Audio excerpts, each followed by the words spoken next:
Kim Yisak is so unlucky that he got hit with a one-of-a-kind illness, a disease that only he was diagnosed with. What makes it worse is that he's going to die in 6 months. His whole life, Yisak just cooperated with slavery, never getting the chance to enjoy the pleasures of life. The thought that he would die a virgin was what truly devastated him. As if to rub salt on the wound, he won a lottery jackpot the very day he was diagnosed with this rare disease. In the end, though, he died and was reincarnated as a bald skeleton in the underworld, an inferior class summoned monster. Now his job was to wipe out all the rebellious forces threatening the demonic realm. So he did his job diligently and eradicated the menace. Once he brought prosperity to demonkind, who were on the brink of ruin, he became revered as the undying sovereign of the underworld, and earned the title of the Great Demon King, King Izak. Even though his name is Yisak, these guys always pronounce it wrong and call him Isaac instead. Either way, while he enjoyed all the attention he was getting, it wasn't his main goal to begin with. He had to leave this place to pursue his final goal. His ultimate goal was to turn back into human, as he merely wanted to experience the sensations of eating and feeling pain, simple pleasures and struggles he had long been denied. So, he visited the divine realm with the severed head of the enemy force leader, a clear sign that he had completed the task assigned to him. With that, he had taken care of all the factions challenging the gods, just as promised. Now, he expected the gods to keep their side of the deal as well. As written in the contract, it was now the gods' turn to fulfill his wish, to turn him back into a human. The gods were in absolute awe. This dude had literally cleared a quest in just a few years, one that was supposed to take at least 500. Apparently, the gods never actually intended to turn him back.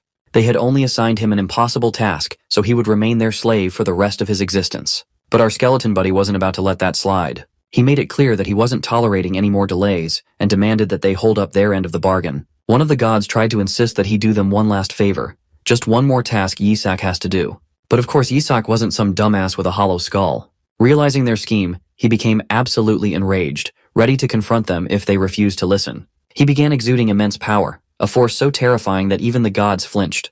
Panicked, the scum gods joined forces and cast a powerful spell that sealed away all of Yisak's abilities. Apparently the gods had written Yisak's name on some weird centipede-like creature. Whoever's name was written on that thing became completely immobilized, no matter how powerful they were. It was the highest class holy art, a technique the gods typically use to seal away disasters like our boy. So, the gods started their final mojo to seal Yisak away into that bug for eternity. But this is when Yisak decides, screw that, he'd rather self-destruct than become some insignificant caterpillar that doesn't even have hair. The energy around him began to intensify, and eventually, a massive explosion rocked the entire divine realm.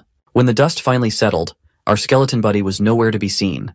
The only thing left on the ground was that little caterpillar, which was supposed to hold Yisak's soul. Seeing the caterpillar made them believe that the spell they cast had indeed worked, and that the Demon King's soul was sealed away. Now that the Demon King was gone, they were sure there wouldn't be any hurdles in their way, and that they'd bounce back stronger than ever. However, one of the wiser gods warns them not to get too comfortable. They can't afford to let their guard down. Who knows when another disaster of Yisak's caliber might be born. So, he comes up with a plan to create the perfect vessel for a saint in the human realm and exterminate every last demon. But another god points out that this would be a massive undertaking, one that would drain the power of whoever volunteers to create this so-called saint. Still, the volunteer god assures them that it won't be that hard. All he needs to do is find the right soul to place inside the saint's body. As for the insolent skeleton demon king, the gods are sure they've trapped him in this caterpillar, and they look forward to torturing him as a bug for all eternity. Now, let's switch to our boy's perspective. After being scammed by those dumpster gods, he finds himself reincarnated in the body of a baby. He has no clue how this even happened. The only explanation that makes sense is that those bastards somehow messed up the seal. The maids standing nearby perk up in happiness when they notice that the saint has woken up. But when Yisak takes a closer look at these servants, he quickly realizes they don't have good intentions. Then one of the servants pulls out a feeder filled with suspicious green liquid. Seeing that sends Yisak into an absolute frenzy. He's terrified at the thought that he's about to die again, just after being born. And he has no idea why he's supposed to die again like this. The bastard holding the feeder filled with poison gives our boy a crooked smile and apologizes for what he's about to do. As soon as the servant tries to put the nipple into Yisak's mouth, the poor guy dodges it, twisting his face left and right. The servants start to panic, not knowing why the saint is refusing the feeding. Well, Yisak clearly has his reasons. After finally becoming human, he doesn't want to risk dying by eating something that looks suspicious as hell. Besides, he wants to figure out how the hell he even became human in the first place. This is when the servants call him Izak, the same name everyone in the underworld and the gods used to address him. Yisak is absolutely spooked as the words sink in. He remembers that Izak is just the other pronunciation of his real name, Yisak. Even the gods used it when they sealed him away. Since they used the wrong name, that's probably the only reason he wasn't sealed away. and instead, he ended up reincarnated into a different body with the same name. This brings a wicked yet joyful smile over his face to think that those idiots failed to seal him away. The servants take this opportunity and thrust the feeder's nipple into his mouth. Both servants do their best to keep the feeder in place, but the baby is too strong and keeps resisting. Eventually, Isaac relaxes and stops struggling. The taste he's getting is like drinking vegetable juice, which means it's not poison. But with how awful this juice tastes, he'd honestly rather take his chances with poison. Then he starts feeling something ominous entering his body. It seems like there really was some kind of toxic substance mixed into the feed. The scene transitions to the Holy Empire Hela's central temple. There, we see an old coot smirking, feeling satisfied that Isaac, who is supposed to be one of the saint candidates, must be pushing up daisies by now. At that moment, the man of authority, the emperor of the Holy Empire Hela, Alexander Heathcliff Hela, crosses paths with this old coot, the bishop. Alexander is actually visiting the temple in order to see the saint candidate of the Eshua household, who, of course, is our boy. The bishop and his disciples don't forget to bow their heads in the presence of absolute authority. Alexander then proceeds to question the old man about the reason for his visit. The old coot fakes this smile and claims he has come to greet the saint candidate of House Eshua, and he is sure that the emperor is also here for that very reason. As they're catching up, someone suddenly shouts out loud, grabbing everyone's attention. The reporter is here to report something regarding Isaac, and given the urgency in the guy's tone, it's clear that it's something bad. The old coot feels a surge of happiness inside as he considers that his plan must have worked. Alexander and his entourage of knights rush to the room where Isaac is. But contrary to everyone's fears, it's nothing serious. Turns out, Isaac's belly has simply gotten plump after chugging down all that vegetable juice. The servants reveal that Isaac eats extremely well. He's already downed 15 bottles of that tasteless juice. As adorable as this news might be, it's equally devastating for the old bastard. The fact that this kid is still alive after drinking 15 bottles of poison is absolutely messing with him. To understand how our boy managed to survive this absurd amount of poison, let's rewind a bit. Back to when he had his first bottle of that tasteless vegetable juice. The moment his body started absorbing the juice, he felt something ominous seeping into him. But soon, Isaac realized that it actually was a holy poison. A devastating toxin designed to destroy the holy power of clergy members. It doesn't have any immediate effects, but since it's still poison, it becomes deadly if the body absorbs too much of it. However, this poison is made from demonic mana, and as a former demon king, this stuff is basically a perfect snack for Isaac. To him, it's like marijuana. He could smoke this all day, and it would taste just as good no matter how many times he had it. The moment he finished his first bottle, Isaac immediately threw a tantrum, demanding another one. The servants had no choice but to give in, especially since their mission was to make sure he consumed enough of the poison. So, they were more than happy to keep feeding him. But Isaac wasn't complaining either.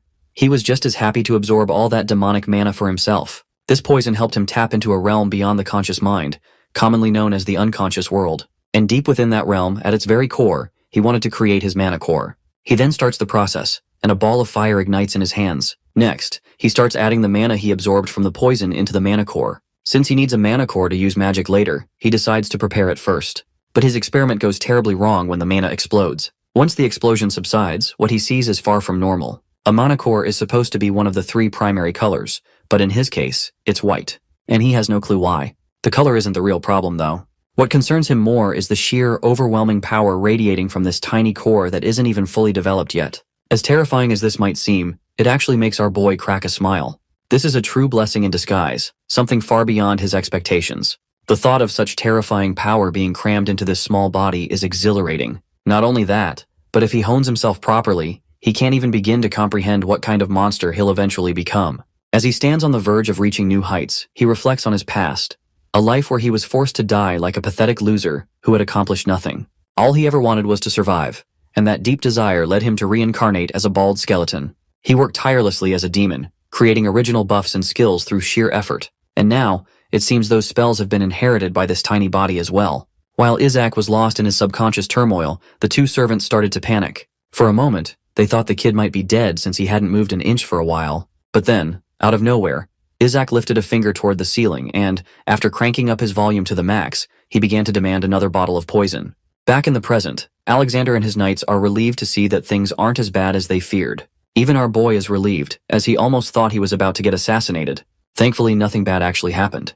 Well, he might not realize it, but bro was literally about to get assassinated. Then, Isaac notices the bishop staring at him with a look of pure contempt. This makes our boy wonder, why in the hell is this dude looking at him like that? He thinks perhaps he ate too much, which is earning him these unnecessary glares. But he quickly shakes off the thought and decides to simply act like a kid. He doesn't want to overreact or act unnaturally in a way that might attract unwanted attention. So, he keeps playing the role of the clueless child while the old man fumes with barely contained rage. As far as the old coot is concerned, Isaac should be on the floor, coughing up blood, struggling for his last breath. Instead, this little brat is grinning from ear to ear, almost as if he's doing it just to mock him, and that is tweaking the hell out of this old man. A few days prior, at the headquarters of the Holy See, it was revealed that anyone bestowed with the title of saint would also gain control over the Holy Empire. And this golden-haired guy is not even the least bit happy about it. He's absolutely certain that the only reason all the noble families are so eager to declare one of their children as the saint is because of the power that comes with the title, and he desires to have this power all for himself. The same old coot, the bishop, assures his master that he'll take care of the other saint candidates, making sure there's no one left standing in the way. The golden-haired guy then inquires about some unpleasant rumors he's been hearing. According to the whispers, a new saint candidate has appeared from House Ishwa, the very household that has strong ties with the emperor. Well, it looks like they're talking about our boy. The bishop immediately tenses up, knowing full well that dealing with House Eshua's saint candidate will be the biggest challenge yet. But nonetheless, he reassures his master that the kid will be dead long before the emperor even gets the chance to select him as the saint. But it looks like this golden boy is still not satisfied, so he orders the bishop to return to House Eshua in order to verify the corpse of the saint candidate and report back. This golden-haired guy is none other than Cardinal Harry Barrett, the head of House Barrett. His main agenda is to eliminate every other saint candidate from rival families, ensuring that the next saint comes from his own house, House Barrett. In the present, as the old man stares at the very much alive child in front of him, he is absolutely dreading his fate. All he can do is stand there, breaking into a cold sweat, knowing full well that the cardinal will have his head for failing this mission. Meanwhile, Alexander is thoroughly intrigued by Isaac's striking platinum blonde hair. It reminds him of the Empire's founder, who had the same hair color. The old coot in the background starts losing his cool.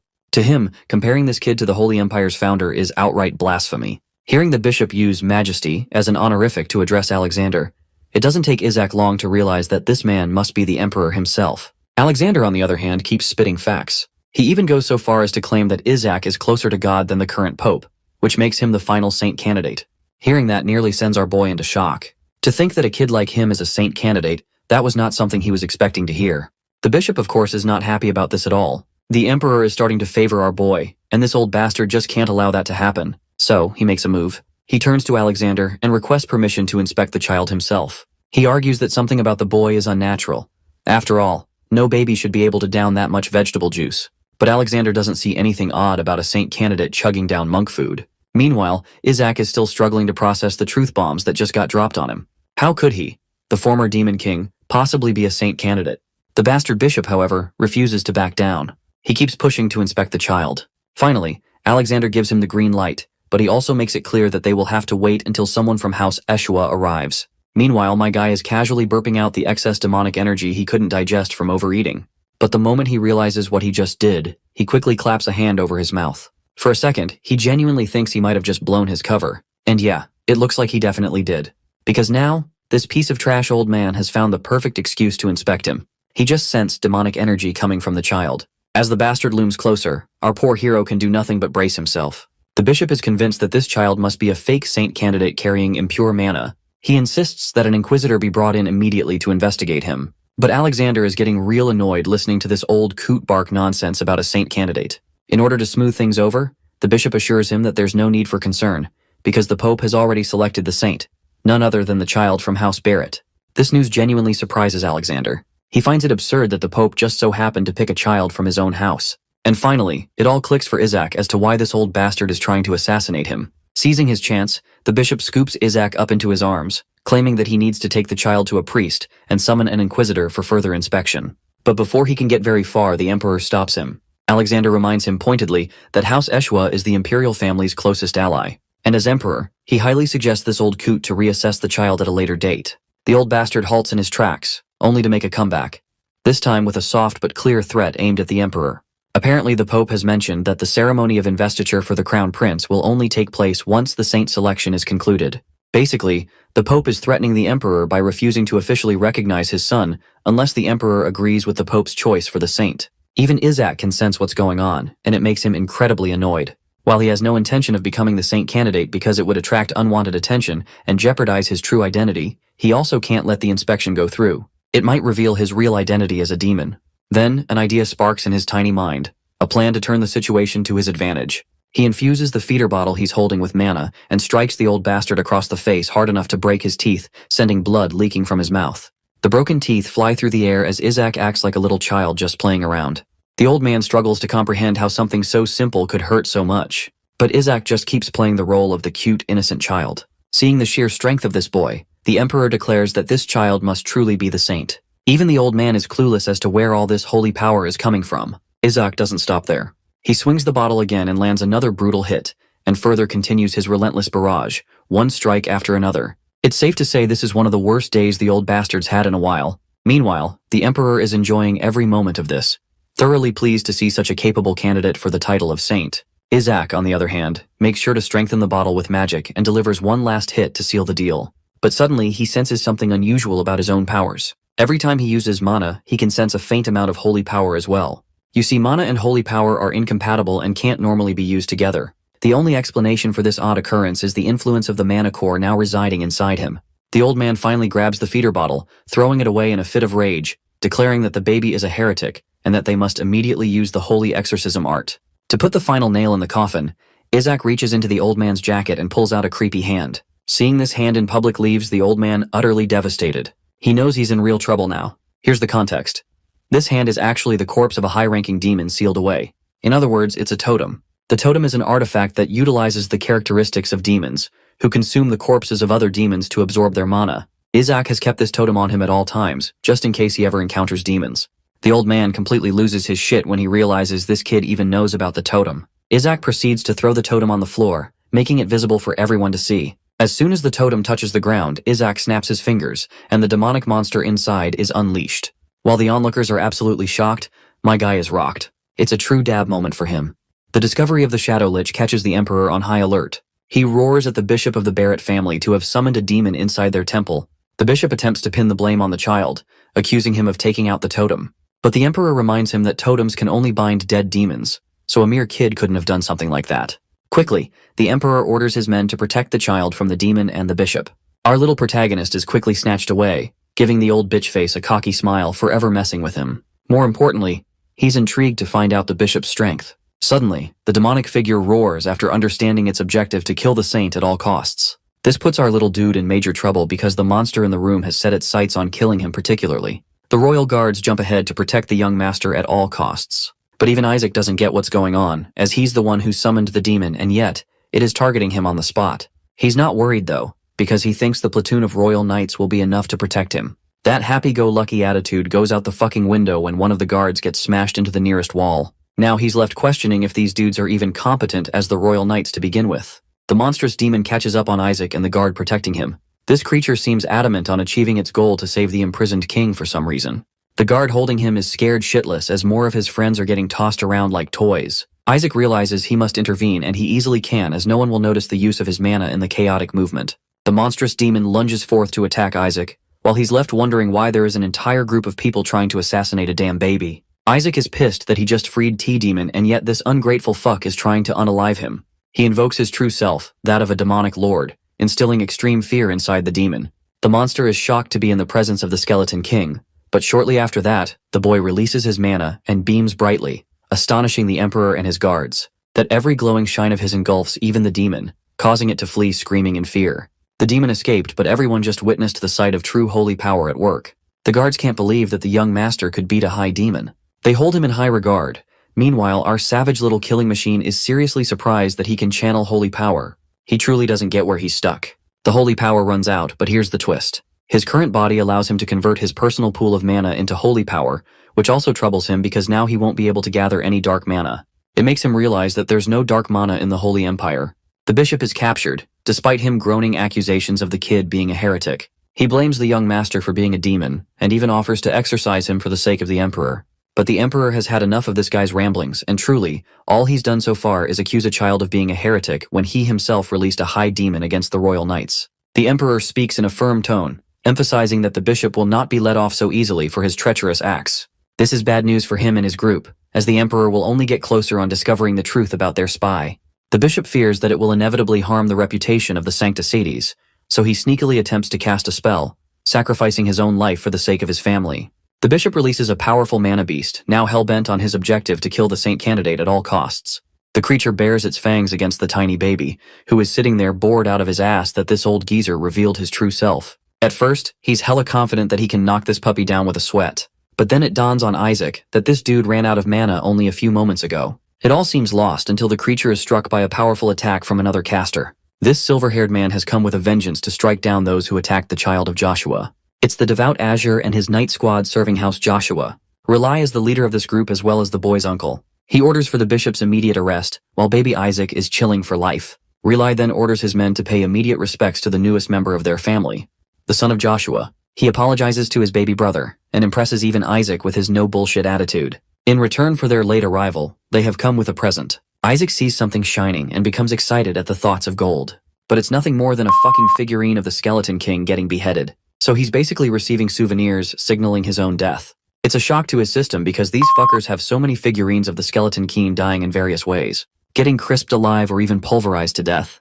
There's so many of them. While they're adoring the child's expression, he's out here having heart attacks, realizing that he's gonna have to survive the rest of his life with these lunatics around. So clearly, the little murder machine isn't liking where this is going. He does vividly recall memories of his own defeat. The Saintess attempted to beat him. All three members that became responsible for bringing him down were part of the stupid Joshua family that he has now become a part of. Imagine reincarnating into your enemy's family line. Bro is punching the air right now. While he's thinking about his shitty luck, the bishop roars at the Joshua family for being nothing more than heretics who created a monster. The old geezer has made it his life's goal to reveal Isaac's true identity. He promises to annihilate the Joshuas by his hand, but that's enough of his yapping. Relai is done playing around and merely slices his throat, warning him that it is the mercy of their family that he didn't deal the killing blow just now. Isaac is really happy that he's got one hell of a powerhouse to rely on. He wonders if Relai is willing to go against the Sanctisades in the future with the right persuasion. The knights, on the other hand, they're out here treating him with care and consideration. The funny thing is, he remembers fighting against some of the members of the Joshua family and understands that they're strong.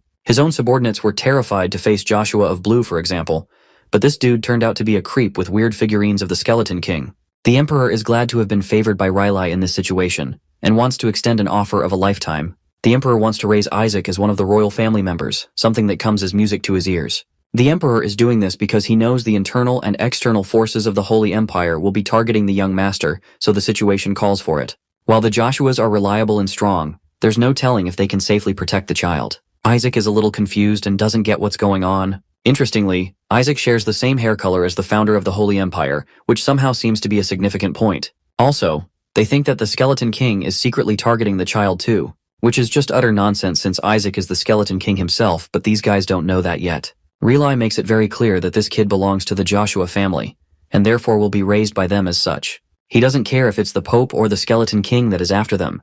The Joshuas possess more than enough strength to handle the threat. Saintess Melissa among their family is actually eager to encounter the Skeleton King. They can't exactly have her direct descendant to be just gifted away to the imperial family. The name Melissa strikes pure fear in his heart, as Isaac recalls that she was his final opponent in the divine realm. She was the most terrifying foe she had ever squared up against. So let's add another layer to the Skeleton King's misery. Not only was he born into the family line of his enemy, but he's also the direct descendant of the one woman who beat his ass the most. At this point, he's seriously questioning what the actual fuck is going on. Let's rewind a little and understand what a saintess truly means. Having been defeated many times by the Skeleton King, the people decided to forge saintesses, bringing them up as the ultimate weapons of war. They were made to punish evil, donning holy light magic, and considered the highest rank among the knights of the empire. The power of the saintesses allowed the people to believe that the Skeleton King would soon meet his end. They had immense physical stats, a persistent survival instinct, and could only grow stronger with time. But for the Skeleton King, this guy was just ruthless. He was massacring the saintesses left and right. He never really killed them fully, only injured them enough that they would be rendered defeated. The Skeleton King knew that the holy energy of the saintesses always returned to the gods after their end, and that allowed for the creation of even more powerful, evolved saintesses in place. Now let's get to Melissa, the final saintess that he ever faced. She was the most powerful opponent he ever encountered, encountering a near-death experience. And now this terrifying woman is his ancestor. What a life. Relai argues that the saintesses purely exist to defeat the Skeleton King, and the Joshua family line is the only family capable of producing them. Their ultimate mission is to defeat those who stand against the path of gods. Many saintesses have sacrificed their lives just challenging the Skeleton King, even though he never killed them. Turns out that Isaac once trapped a saintess in a maze. It's funny because his intention was to free her, but she was just shit at navigating. 5 saintesses died of frustration instead of going to the hospital to heal their injuries. Rylai comforts the child, reminding him that they'll do everything to protect him even if he's cursed. But in reality, Isaac is punching the air because he's the one suffering the most. Rylai wants the child to have only one purpose, and that is for him to turn out anything other than the Skeleton King. Which is pretty fucking hilarious considering this is the baby version of their same damn arch-nemesis. Isaac apologizes for having crushed his parents' dreams by literally existing.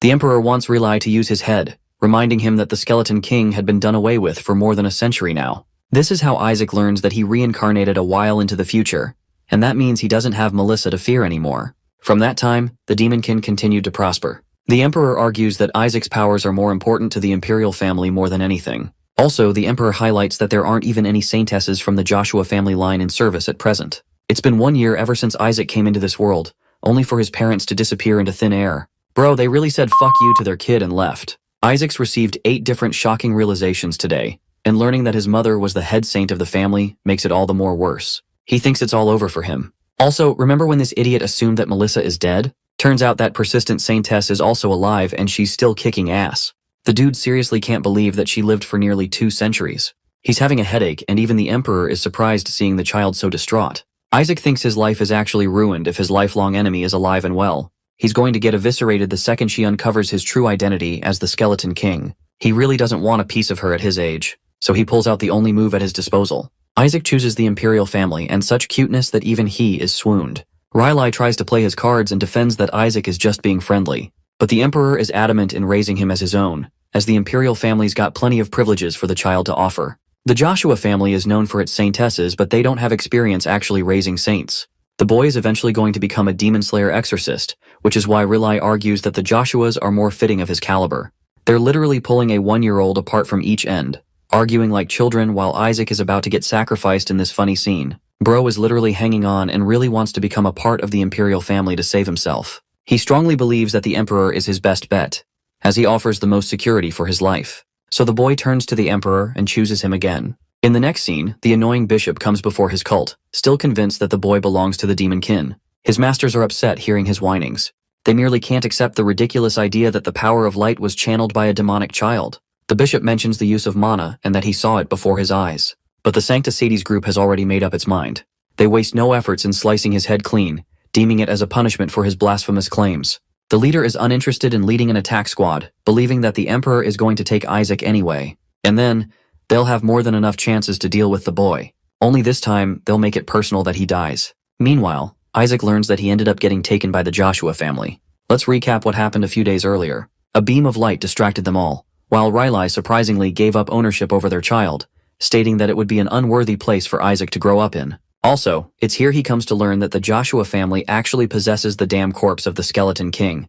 His precious body has been snatched and mentioned so late. All of a sudden, Isaac grabs Rylai's finger, switching up his plans, and this time aiming to go with the Joshua family. His adorable smile is enough to swoon the older brother. And that's how he ended up pairing with Tay Joshua family instead of the royal one. It's not the best thing ever, as he's getting dragged to the military just to try his best on stealing his previous body. That body of his was refined with mana to the point that it challenged even the strength of gods. If he can retrieve it safely, he's gonna be on the top of the world again. Also, he's never seen the light of desire to survive shine at an alarming rate. It came from Rylai, which means he's being signaled that the Joshua family is somehow a better chance at his survival. Still, there are questions regarding the Pope's forces specifically targeting Isaac, something even he has no clue about. Turns out there was a recent prophecy from the gods, which stated that a saint will become the child of the gods. That also implies that Isaac is in line to become the next pope, which is bad news for the Barrett family. It's the kind of development that the Skeleton King seriously wasn't expecting. The Pope is supposed to be the strongest cleric, the only one capable of using 10th rank holy spells.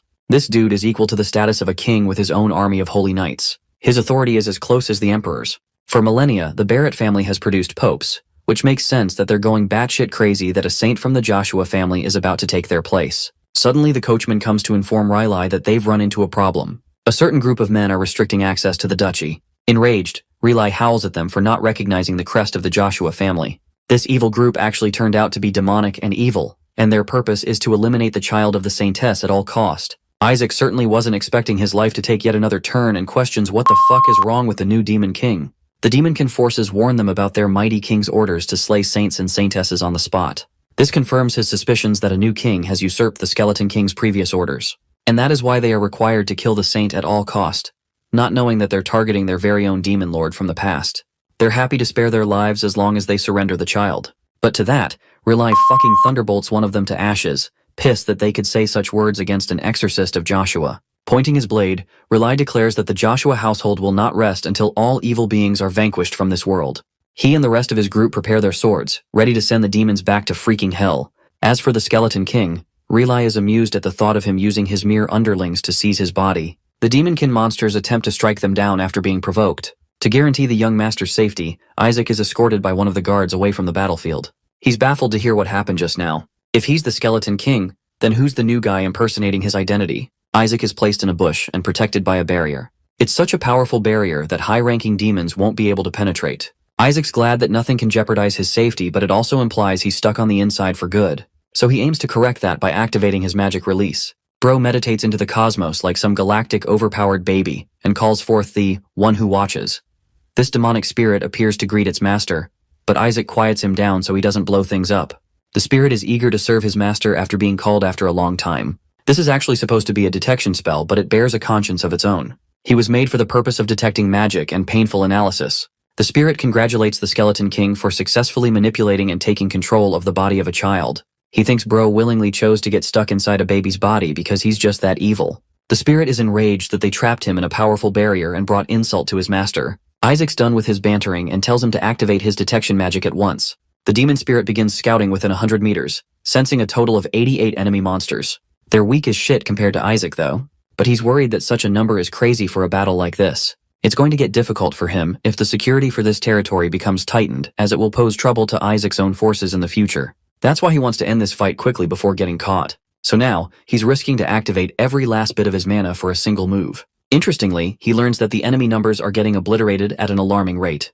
There are only 31 left, and then reduced to 13. Isaac wonders what's going on. In the battlefield, only 4 demonkin soldiers remain while Riley is made alert of an incoming monster. The demonkin soldiers are happy to have been joined by a powerful ally as they can now kill the saint. To everyone's surprise, this new enemy kills the demonkin soldier, which leads to the destruction of all the demonkin soldiers there. The Shadow Lich, the same demon who attacked Isaac before, has arrived.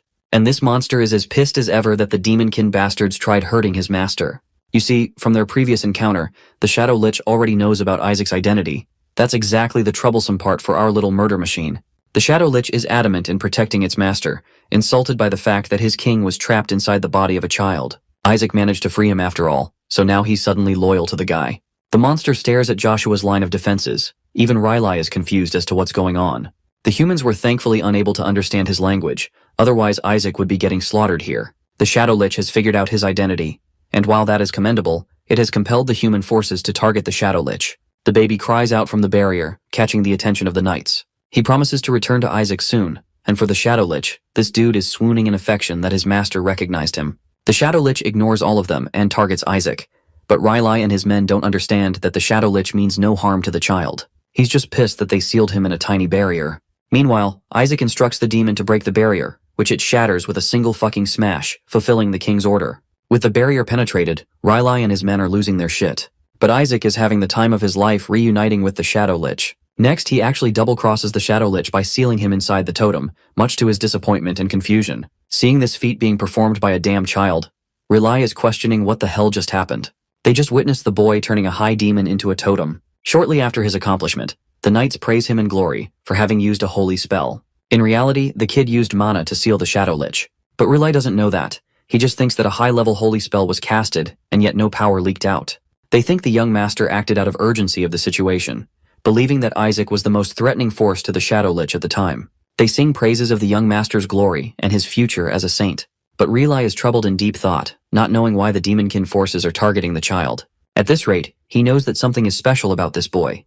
But it's the fact that Isaac is a child that bothers him. Riley configures his thoughts and strengthens his resolve. The leader of the Blue Division wants to protect Isaac's future with his life. This is great news to Riley, who realizes that he's been naive all along. He was afraid of the Skeleton King's curse, but this boy seems destined to raise the honor of the Joshua family name. He grabs the boy and promises to teach the kid lots of things to become an incredible holy knight. Isaac happily smiles, but on the inside, he's secretly plotting his objective to retrieve his original body. Riley promises to protect him no matter how short his life is, spreading the boy's name across the continent. Isaac wants him to rewind to the part where he mentioned the shortness of his life. Anyway, let's skip ahead to Joshua Duchy, Isaac's safe haven, which is decorated with beauty all over the place. Isaac feels fucking betrayed that these guys are actually living the wealthiest damn life imaginable. When back at his place, the demonkin was starved for resources. He had to assume responsibility for them and keep them well fed. The detection spell even confirms that even a few of these sculptures are worth 10 Demon King castles. So their wealth is like Elon Musk's levels of wealth. Rely places the boy in his tiny casket. The Joshua residence is the hallmark place where demon-slaying warriors came to existence. He wants the boy to gaze outside at the knights training, as he will one day become just like them. Meanwhile, these very knights are actually beating the shit out of the Demon King's mannequin. Bro is out here realizing that he's seriously fucked if they found out about his identity. Still, his main purpose remains the same. He's going to burn the Emperor alive and soon take over the Joshua Duchy. Even the detection spell thinks he's being petty for holding a grudge against kids. The spirit gets to work and interestingly locates a bunch of mana cores scattered all over the place. This is great news for Isaac. Riley arrives at his place and commands his servants to prepare his room for Isaac as well. One of the butlers apologizes for mentioning new orders. Apparently Riley is to guide the young master to the annex. It turns out that the fifth young master displays a deep grudge against Isaac and has issued orders against him. Riley is seriously annoyed that Isaac is supposed to be kept where a person met their own end. Their conflict just now makes Isaac happy to see that the Joshua family is in shambles on the inside. Riley doesn't understand his brother's intentions. At first, Isaac strongly opposes the idea himself, but that's when his convenient detection spell reminds him that there are many mana cores resting in Annex as well. Riley is firm in his decision and doesn't want to take the kid to that haunting place. The baby whines because Riley wants to read him some holy scriptures as bedtime stories. Isaac is getting tortured in his own family. As Riley is taking him away, the fifth young master shows up with an arrogant attitude, reminding his orders of sending the boy to the annex. This bitch face is Gowel Joshua, the fifth son of the family. Just one sight of this dude is enough for Isaac to conclude that he's your average delinquent. This guy doesn't even regard the boy as a person. He calls him a mere thing instead of recognizing him as the descendant of the family. Riley strongly opposes Gowel, while Isaac is almost convinced that this new clown is also a part of a group that despises him for some reason. Then again, Isaac is of the same opinion that he should go into the annex instead of wasting time hearing bedtime stories. Gowel insults the kid to the point Isaac doesn't get why he's beefing with a damn 1-year-old. It's insane levels of petty coming from him. Anyway, Isaac has decided to go to the annex and acquire some mana cores. Riley disagrees and counters that people will think of the boy as cursed if they send him there. All of a sudden, Isaac realizes he's making a fucking mistake. His intention was to suck the mana cores dry and then become the saint and the pope on top of that. Then finally he would be able to take revenge against the gods. Gowel points out how a demon specifically came to target the child, which means he's probably already cursed. The leader of the Blue Division counters that it was Isaac's involvement that led to the demon's defeat. They all mention his special saintly powers, but Gowel is unfazed and doesn't give a shit. He calls the baby a pile of garbage, continually upsetting the boy as the argument goes on. The detection spell even thinks that Isaac should sneakily rain down a bunch of meteors on this guy's ass to teach him a lesson. Gowel is okay with them calling the Joshua descendant a saint, but he wants to politely remind them of the family crest. He thinks it would be useful to get the child to revive the one thing that their lord loves dearly. The holy tree died thanks to the mana of the powerful demons. Gowel believes that the boy should be capable of reviving the tree if he truly does possess powers of a saint. He's provoking Riley, who thinks the guy has gone crazy. Isaac is convinced that Melissa left behind some psychopathic descendants behind her back. At first her son went missing, and her second son ended up being adopted. Isaac suddenly spots something that catches his eye and literally throws his damn detection spirit at it. The dead tree has been resting for 70 years, and yet, Gowel ridiculously expects a mere child to revive it instantly. Both of them are interrupted when they catch sight of the holy tree, now filled with life and as full as ever. It really did come back to life, leaving Gowel stuttering for words. Isaac doesn't even think it was a big deal. He just had the spirit suck all the bad mana from it, leaving it full of life. Realize men are stumped, and he's astonished. They all think it was a baby again. They're all celebrating in joy after seeing him perform yet another miraculous feat. Gowel, on the other hand, still thinks that it's ridiculous that a mere child pulled off something unimaginable. No one in their family was able to do anything, and yet, this mere boy revived the tree. First it was exorcism, but now it's purification too. Gowel strongly accuses his brother of messing with him, believing that Riley somehow possesses help of the saintess, and deliberately acted out a scene. Gowel's strong accusations cause the conflict to escape even further. Isaac is left wondering that Melissa's household is in need of serious therapy, because these guys are all crazier than even the demons. Gowel for some reason doesn't even look like Melissa. They suspect that he must be a half-brother of some kind. His appearance kind of fits the bill for the Pope. Gowel is as enraged as ever, howling at Riley for perpetrating a scene, even though they've already got a saint candidate among the Joshua family. This is surprising news to the boy, because he just came to learn that there's a competitor against him. Clearly Gowel is supporting the other candidate. Isaac wonders if the second candidate is just as foolish as these clowns. Relai helps talk some sense to his brother, reminding him of the kid's importance and his right to lead the house. But Gowel only smears his first brother's name, calling him a coward and a wimp for running away. Isaac is now being treated like a bastard child among the Joshuas, which is honestly the least surprising thing about this family. Gowel accuses him of being a half-blood and lays out a haunting theory. He thinks Isaac isn't necessarily their brother's son even, as his face only matches the description of the saintess only. To this, Relai gets immensely pissed and chucks a fist in his face. A well-deserved punch for baseless accusations. Isaac is just enjoying them fighting each other, when really it's just a one-sided massacre with Relai bullying and beating the shit out of Gowel. It's the perfect setting as it makes things easier for him to conquer in the future. He's already wishing the worst upon this household, but the demon spirit politely reminds him that he will also go down if the entire house falls, so it's not exactly the best idea. In the next scene, Isaac plays the part of what he is supposed to be. A damn baby. He's out here looking like a potato, sitting amongst the most important members of the family. They're all in strong opposition, and against the kid, up until the acting matriarch, Hannah Joshua, orders them to be silent. She lays out her decision to raise the child in a minor house away from the main attention. She inquires why he brought the child here in the first place. The woman is expressing open hostility, which is enough to confirm to Isaac where her loyalty lies. As for Gowel and his broken nose, he's as bitchless and smug as ever. Relai begins by dodging the question and pointing out that his father isn't around to make the decision. Hannah expresses that he's out of the city to deal with the saint candidate situation. Relai drops the bombshell on everyone by revealing the incredible feat of Isaac Joshua, the boy who revived the holy tree. Gowel and the others are stunned. He even tries to bring it down. The rest of the members also agree that not even the patriarch could figure out a solution to the tree, so the doings of the boy make no sense. Hannah naturally agrees with them too, and quickly points out the lack of evidence. Isaac is done playing around and decides to whip out some proof for them to enjoy. He unleashes magic that shocks everyone at the table, showcasing to them the energy of the holy tree in the form of a crystal. I just love his face. He's giving them a run for their money. Everybody's now convinced that Isaac proved responsible for removing the mana of the holy tree. Some of them can't fathom how a newborn was capable of removing it and then providing proof of his doings. Despite his incredible feat, they all acknowledge that he could have actually killed the tree if he wasn't precise about the process. That's exactly why the patriarch pursued a stable purification method. Gowel is out of his mind and questions how any of them can believe that a child was able to pull that off. Relai speaks in support of the boy, claiming that he instinctively sucked out the mana. The kid has performed something outrageous that no one could do in 70 years. Gowel roars at the elders of the household, claiming that this is ridiculous nonsense as a baby like that can't do something that's impossible. He points to the blonde boy who doesn't even look like he belongs to the bloodline. Meanwhile, we get a shot of Isaac who's just chilling all by himself at the table. Relai offers his voice, deeming the boy to become worthy of a saint. Even the next pope if he's dedicated. Isaac is following along with this train of thought. But it is until he is held out like Simba and told to slay the skeleton king that he really draws the line. The elders are attentive at the mention of their arch-nemesis, while Hannah thinks that Relai is stupid enough to dig his own grave. So then, she proposes the idea of testing the boy's powers, suggesting the use of the divine relic storage. The scene cuts off there and transitions to the side of the patriarch, who receives a message to request access to the divine relic storage. The patriarch makes it clear that none from the Sanctisates are supposed to use it, but surprisingly it wasn't them that requested access to it. The patriarch is shocked to learn that his grandson revived the holy tree. He can't believe that a saint came from the Joshua household. Eli Joshua, the patriarch of the family, still refuses the use of the device, as only a saint could survive something like that. But right then, Melissa in her majestic beauty comes around and grants access after learning that Isaac is the one being tested. She thinks it's impressive enough that the boy revived the holy tree. She also wants all of the saint and saintess candidates to be put to the test all at once. There's the risk that the child of another household will steal something from the storage, but Melissa is okay with that. After all, even the best saintesses of the previous generations couldn't steal anything. So if someone from this generation achieves the impossible, it means they can hunt down the skeleton king and kill him for good. She thinks it's an excellent idea to pin a reward on it too. Melissa orders for the child to receive the best treasure among the storage.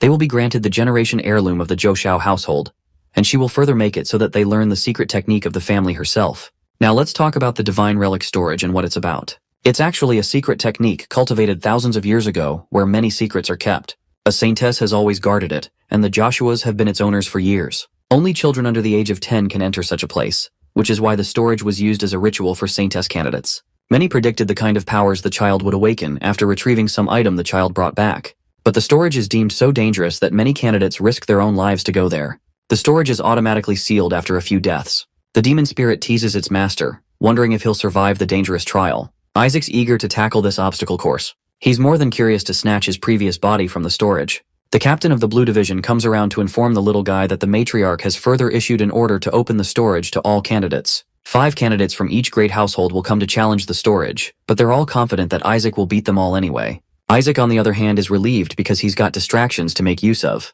It will make his hunt even easier. Riley catches the child and insists that he be careful inside. Asti demons captured from the battlefield are also lurking inside the storage. He's not scared because he thinks they'll all be weak as shit, so one attack should be enough to deal with him. That's until Riley mentions that he's gonna have to deal with 8 rank demons as a fucking baby. Even Isaac is stunned to learn that the 9th rank dragon is the worst among the bunch. The demon spirit is convinced that the Joshua family is completely insane. They've shoved a fucking dragon in a storage where babies are supposed to go and prove themselves. The demon spirit thinks it's okay since his master has a wealth of knowledge regarding dragons. Or that is what he thought, because Isaac is scared shitless and biting his nail in fear. His history comes with scamming a bunch of dragons and selling them off. So now, the dragons bear a grudge against him, they'll instantly recognize his soul. The demon spirit teases that he might have to pick a new master after Isaac falls. The most powerful baby in the whole world remembers that he'll have to carve a plan for the demons and dragons inside the storage. With his current strength, the most he can deal with are 6th rank demons. That's why it is critical for him to acquire the mana cores from the annex. The new objective is to capture the mana cores, but Isaac seems more deranged than usual, and his face shows the fear in his eyes. He's out here reading an actual guide to slay the Skeleton King in many different ways. If only he could wield the holy power, he could learn holy spells. But he can't do anything like that. The demon spirit has to remind him that if he uses his magic here, then he's going to be framed as a demon for sure. Isaac is having trouble dealing with theoretical aspects of holy magic. Relay comes to pick up the child, understanding that it's been a long day. It's true because Isaac optimally needs at least 16 hours of sleep to grow well. Relay decides to use a regeneration holy spell on the boy, allowing him to receive full recovery. Isaac is so impressed that he wants Relay to cast a bunch of attack spells too. The demon spirit reminds his master of his true objective, getting to the annex. First, the kid has to think of a way to get rid of obstacles. So he sleeps with Oscar-worthy acting and convinces Relay that the child is impressive at sleeping as well. They fell for an obvious spell like that. Even the demon spirit can't believe that the Joshuas are so naive. Isaac comes to his senses when he hears Ines about the totem.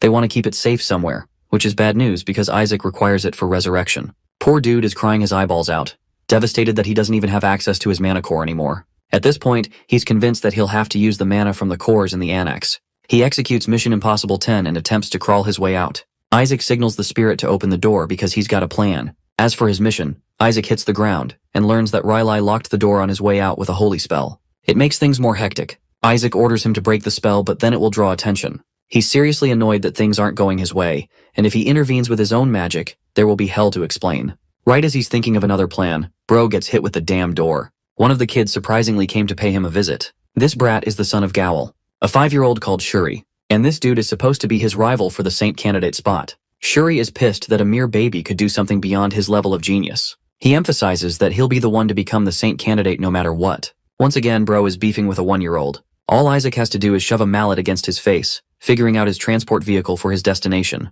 Shuri winces in pain, while the tiny murder machine wants to pay him back dearly for attempting to attack him. He beats the shit out of Shuri, smacking him again and again until he's forced to cast a barrier. Isaac is actually surprised that he could cast a holy barrier magic. Shuri then activates a 3rd rank attack magic, aiming to obliterate the 1-year-old, which is just crazy to me. Isaac thinks it's all impressive before he casts an even bigger barrier to prevent the attack. Shuri can't believe his eyes. A mere 1-year-old is casting insane levels of magic without any training. It's him on the ropes now as Isaac has just learned his first attack spell on top of that. He points to Shuri to unleash his attack, and witnesses the scene in complete joy. The demon spirit understands that he's enjoying bullying a child, but reminds him that killing a Joshua descendant isn't the wisest idea. But Isaac knows that, which is why none of the attacks actually struck Shuri. Embarrassed, he howls at the kid for scaring him. Shuri talks shit against the kid until the damn Shadow Lich manifests in response to Shuri laying a single finger against his master. Shuri gets on his knees and begs for his life, completely terrified that the baby's got a really scary bodyguard to protect him. Isaac stares at Shuri like a villain, ordering the brat to become his transport vehicle and carry him. The brown-haired boy, Shuri Joshua, is just 5 years old and the son of Gowl Joshua, who holds a deep grudge against our protagonist. Though he's a saint candidate, Shuri secretly yearns to escape the cursed Joshua household and dreams of one day becoming a pope. As the scene transitions, our little toddler, the former demon king, is seen riding on Shuri's back. Using his milk bottle as a makeshift direction indicator, he orders Shuri to take him to the annex immediately. Annoyed by being treated like a horse, Shuri grumbles, questioning why he has to put up with this ridiculous task. But before he can complain any further, Isaac's Shadow Lich looms over him, threatening to obey the orders given. It addresses him as a little bug, and advises him to focus on making it out alive rather than whining. As the scene transitions, Shuri has taken the toddler nearly to his destination. He asks, wondering aloud where he's being dragged off to at such an hour, half-jokingly wondering if he is a ghost. Suddenly, he freezes, realizing that the place he's standing in front of is none other than the Joshua residence's second annex. Shuri freaks out, claiming that it's a haunted house. He can't understand why the toddler has brought him to such a terrifying place. I'm pretty sure this is where kids should definitely have no business being. He recalls the rumors about the annex, a place known for the many lives it has claimed, which led the patriarch to forbid entry. Meanwhile, our boy and his shadow pet Whisper are scheming something dangerous.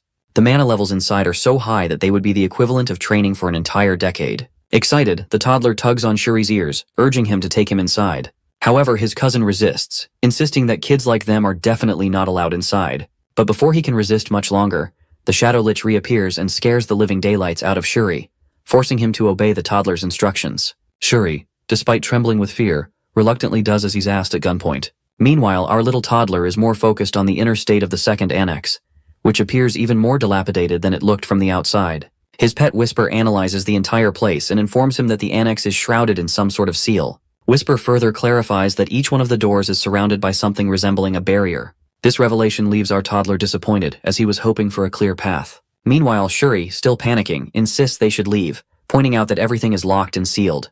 But this is Isaac we're talking about, and as expected, the toddler refuses to give up at any cost. In frustration, he yanks on poor Shuri's poop-brown hair. After a brief pause, the two happen to notice the paintings hanging on the walls. Shuri shares with his baby master that they belong to the past patriarchs. Sensing his cousin's motivation, our boy asks if Shuri plans on going after the patriarch position too. So after he calms down a bit, the boy confidently boasts that he will undoubtedly be the next patriarch. In the meantime, Isaac comes up with a plan. Having detected barriers around the pictures, he raises his magical milk bottle, now glowing red, and uses it to break the barrier. A chill runs down Shuri's spine as he imagines the consequences, accurately predicting that he'll soon be blamed for what Isaac just did. Throwing his hands over his head, Shuri shouts at the toddler, demanding to know what he's doing to their great ancestors. Completely unfazed, Isaac simply replies that only a fool would place barriers on mere portraits. Isaac's pet informs him that the barrier has been broken, which cheers our boss's baby up. With a mischievous grin, Isaac jumps off Shuri's shoulders and rolls over to the exit like a plane doing a barrel roll. Now teeming with panic, Shuri shouts after him, asking where the heck the little runt is going off to after making such a mess. Upon reaching the door, Isaac commands Whisper to lock it, leaving the poor 5-year-old Shuri alone outside. Shuri shouts at Isaac, wondering what he's doing, but our tyrannical toddler just waves him off, saying that a mere child like him doesn't need to know. Ignoring Shuri's protests, Isaac sits down and begins his ritual of absorbing mana. Shuri, on the other hand, has had enough. He demands that Isaac leave the room or he'll tell the adults about everything, warning him that he'll be branded a traitor. As soon as he bangs on the door, he feels a sense of impending doom. It turns out the adults have already found their way to him, looking for the two kids. Seeing the adults approaching, Shuri thinks it's the perfect time to complain about Isaac. But before he can as much as utter a word, his whining is abruptly cut short by an old geezer who bursts in, furious. The elder scolds Shuri for entering the forbidden place, no matter what his reasons are. Shuri's face pales as the old woman scolds him for acting so immature and bringing a toddler along with him. She accuses him of being reckless, reminding him that many people have seen him carrying the little boy on his back. Then she asks if the traces of holy magic she found in Isaac's room were all his doing. Shuri, caught off guard by the inquiries, can't find the words to defend himself. After all, no one would believe that it was all the work of a mere toddler. His silence only deepens the suspicion. Uncle Riley steps forward and rests his hand on Shuri's shoulder with a serious expression. He berates the boy, emphasizing that he's gone too far this time. In a calmer tone, he accuses Shuri of harassing a toddler who hasn't even stopped drinking his mother's milk. The uncle in shining armor then knocks on the door, asking Isaac if he is inside. This legend is actually asking a newborn if he got locked in. Anyway, when the door opens, they find our boy sitting inside wailing and seemingly petrified. The old lady quickly approaches him, deeply concerned about the little toddler left all alone, pitying the terrified poor thing. With his frustration reaching its peak, Shuri watches Isaac with growing rage and is unable to hold back any longer. He shouts with his seething rage boiling over, demanding an explanation. The old lady notices the sudden outburst and furrows her brow, wondering what could have caused such a reaction. She wonders if it is due to the chilly weather. Meanwhile, Isaac is perched comfortably in Riley's arms, blissfully unaware of the growing tension in the room. He relishes the magic he has absorbed, clenching his tiny paws in satisfaction. You see, the sheer quantity of mana he collected to juice his powers would normally take decades to accumulate. Having gathered up this much mana, he plans on using it efficiently for what he has been intending to. The following day after the shenanigans, Uncle Riley decides it's time to take action. He arrives at Isaac's room with a lady by his side and introduces her as his assistant. The noble lady steps forward and introduces herself as Asili Larcha. She conveniently also happens to be a holy knight from the Joshua household. Finishing up her intro, she bows gracefully before Isaac and pledges to serve him with her whole heart until her last breath. Our little toddler wonders if this is the result of the previous night's events. He puts on his best baby ghost act and asks the lady to leave his sight. The situation quickly grows a bit awkward for our boy, but she doesn't back down. Her face turns a shade of red as she shyly asks if she can pinch Isaac's cheek. Isaac can't help but wonder what this lady is up to, especially considering the strange characters that fill his household. In the meantime, Uncle Riley reaches into his inner coat pocket. He pulls out a ring and presents it to Isaac as a special gift from his uncle. The toddler looks at the simple ring and wonders if Uncle Riley fished it out of a random dumpster. After taking a closer look at its quality, our boy and his pet come to the conclusion that the Joshua household must be facing some serious crisis. However, the lady assistant catches a glimpse of the ring and asks if it happens to be the Saintess's heirloom, a treasure reserved for only a select few. Uncle Riley pats Isaac on the head, proudly sharing with him that he personally requested the item for his first birthday from the council. The toddler wonders if the ring is the real deal. As far as he can recall, this was the exact same item the Saintess used during their battle. Known as the Elder Ring, this treasure holds powers that are said to stretch beyond this world. With this newfound knowledge, our boy can't help but get excited about the holy power locked inside the ring. He knows the ring will likely break if he uses it more than twice, but as the former Skeleton King, he's already thought of a way to repair it. His doubts about whether the ring is authentic are quickly confirmed when Uncle Gowl Joshua looks at it with an expression that clearly shows jealousy. Without wasting a moment, the jealous prick steps closer to Isaac, calling him his cute little nephew. It's obvious that Uncle Gowl has ulterior motives and plans on stealing Isaac's ring. He starts by warming up to Isaac, just like when he would sweet-talk his daddy when asking for something. Isaac wonders if the man has completely lost it. Meanwhile, the uncle is caught up in a situation that's much more complicated than he expected. In reality, he is the one responsible for breaking the blessing device that Isaac was supposed to receive. He made sure Isaac wouldn't get his hands on it. What he had never anticipated, though, was that Riley would go so far as to provide the Saintess's heirloom as compensation. Before Isaac even touched the ring, Gowl did everything he could to convince the old lady to give it to Shuri, but all his efforts were in vain. No matter what he said or did, the old hag flatly refused, telling him not to be greedy. Gowl grinds his teeth in frustration, thinking that no one could ever understand the true value of the ring. He argues with Riley, insisting that if he really wanted to give his nephew a gift, he should have chosen something decent instead of this useless piece of junk. However, Riley seems firmly opposed to this idea and counters that the ring is anything but useless. Gowl then responds by saying that Isaac is incredibly precious to him, and that he would never give him something as worthless as this. With a sly grin, he pulls out another ring and shows it to his nephew. He proudly claims that this ring is imbued with magic beyond this world and comes directly from the Holy See, also known as the Sancta Satis. Gowl goes on to explain that this relic is capable of storing things and is an incredibly rare item that Riley could never have gotten for Isaac. He then brings the ring close to Isaac, hoping the toddler would trade the other ring for it, but instead the infant slaps his hand away. The toddler dismisses the new ring as just a worthless piece of junk and proudly proves Gowl wrong by declaring that he couldn't outsmart him. To emphasize his point, he even tosses the ring away, finding it utterly useless. Watching all this unfold, Riley can't help but wonder why his nephew chose the ring he gave him over the one that looked at least 1,000 times more valuable. Thrilled by Isaac's choice, Riley tosses his nephew into the air with excitement. Meanwhile, Uncle Gowl is desperately having his servants search the water for his supposed invaluable ring. The little toddler soaring in the air feels optimistic, knowing they'll never find it since he cast weight magic on it. Clearly impressed by Isaac, his pet praises him for always living up to expectations. But his mood shifts when Isaac casually tells him to pick it up at dawn. Meanwhile, Uncle Gowl is in full meltdown mode, crying and shouting in frustration because his precious fortune ring is gone, and none of his men can find it. The scene shifts to Uncle Gowl slamming his fist on the table in his room, seething with frustration. He argues that the infant has no idea how expensive it was for him to acquire the storage ring.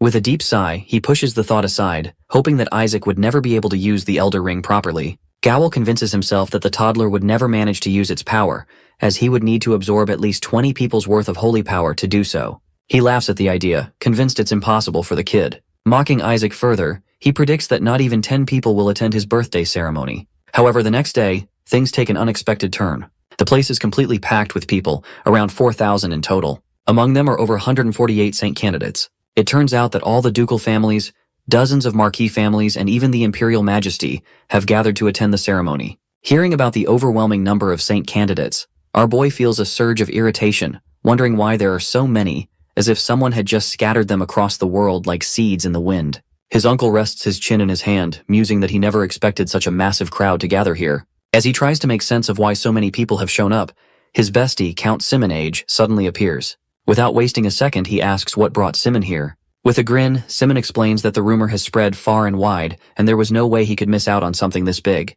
Barrett goes on questioning how Relai could have possibly kept him confined to his house after everything the head of the Joshua household has risked.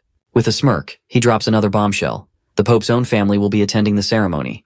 The toddler's uncle scoffs at the idea, calling it ridiculous since there is no way the Pope's family would bother showing up. Simon, however, doesn't hold back, throwing out a harsh truth about how deeply they detest commoners. His words hang heavy in the air, but before he can say more, Riley urgently warns him to keep his voice down, reminding him that even walls have ears. Simon sees no reason to hold back, especially now that even his own kid Armin has been chosen as a saint candidate. Yet Riley still urges him to watch his words carefully. As their argument heats up, an unsettling presence creeps in. Bishop Barrett arrives without a sound, sending a wave of unease through the room. With a smug grin, he wastes no time mocking Riley, calling him weak and unworthy. The idea that someone like him could pull off such a grand event seems laughable in his eyes. His gaze then shifts to Riley's family, his words dripping with scorn. He wonders aloud whether the saint candidate has what it takes to bring any real honor to their name. Across the lands, it is common knowledge that boys of the esteemed Joshuas may have enchanting looks, yet they are seen as utterly useless. This reputation persists because others frequently seek to drain their power and win the favor of the Barrett family's popes by undermining these unfortunate children. A long-standing custom among outsiders involves slipping poisoned milk bottles into their hands under the guise of harmless pranks. The intent is clear. Lacing a baby's juice with a blend of toxins including holy poison is a surefire way to cripple his sacred power. This cruel trick usually turns innocent infants into tragic warnings for others, but this time the outcome is anything but expected. The children watching are left in stunned silence. Our hero is guzzling the poison-laced bottles as if they are nothing more than a refreshing drink. Each time he finishes one, he looks to the creeped-out saint candidates for more. He goes beyond simply drinking the poison. He terrorizes the saint candidates by hurling empty bottles at them, pushing them to the brink of tears. The children stand frozen in disbelief as their own peers terrorized by the tyrannical baby. Their whispers grow frantic as they try to make sense of the madness. He isn't even breaking a sweat after chugging an entire bottle spiked with diarrhea meds. One by one, their spirits crumble, realizing that not a single drop of poison has managed to faze the almighty baby. Amidst the growing despair, Shuri, the family's treasured heir, finds the whole thing utterly humiliating. The family's pride is rendered utterly powerless against a baby. His frustration boils over, and he suddenly snatches the bottle from our hero's grasp, demanding to know if he is really that thirsty. But instead of more poison, he hands over a bottle of clean water. Yet the almighty baby is unimpressed. Poison is what fuels him, and plain water is of no use. Without hesitation, he hurls the bottle straight at Shuri's face before turning to another boy, practically pleading for poisoned water. One of them hesitates, his hands shaking at the mere thought. Handing over water laced with holy poison feels like delivering a death sentence. But before he can pull away, our hero strikes without warning and enters into a fight for the magic juice. The others' whispers grow frantic as they try to make sense of the madness. They wonder if the monstrous baby already unlocked the fabled detoxification magic. Their delusion spirals further, making some believe the tyrannical baby isn't a menace, but a hero in disguise protecting them from the poison.